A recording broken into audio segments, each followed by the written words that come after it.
ప్రణవి విషయంలో మేము ఈ సన్నిధికి వచ్చినప్పటి నుంచి దైవజనులతో ప్రార్థన చేయించుకున్నాక మాకు ఈ సన్నిధిలో ఎన్నో మేలులు ఆశ్చర్య కార్యాలు దేవుడు జరిగించాడండి. ఈ సంవత్సరంలో నా రక్షణ కూడా ఇచ్చాడు. నూతన సంవత్సరంలో ఇంకా నా కుటుంబంలో మేలు చేస్తాడని నేను నమ్ముతున్నాను. పరిశుద్ధ ప్రార్థనా మందిరానికి వచ్చిన ప్రతి బిడ్డ ఖాళీ చేతులతో వెళ్ళవండి. అది ప్రతి ఒక్కరూ నమ్మాలి. ఇది రొట్టెల ఇల్లు, మనం కూడా అలాగే ఉంటాము.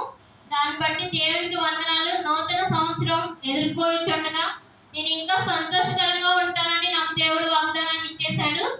దాన్ని బట్టి దేవునికి వందనాలు. దైవజనులకు కూడా వందనాలు. మా కొరకు ఎంతో ప్రార్థన చేస్తున్నారు.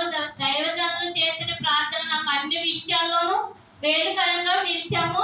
ఈ సన్నిధిలో మేము ప్రార్థన చేయించుకున్న మా కుటుంబ పరంగా ఈ సన్నిధిలో నిలవడం నాకు చాలా సంతోషకరం. ప్రతి సంవత్సరం ఇలాగే మీ కుటుంబ పరంగా నడవాలని నా కోరిక. దైవజనులు ప్రార్థన ప్రతి ఒక్కరూ చేయించుకుని మేలులు పొందండి. దేవుని నామానికి వందనాలు. ఈ చిన్న సాక్ష్యం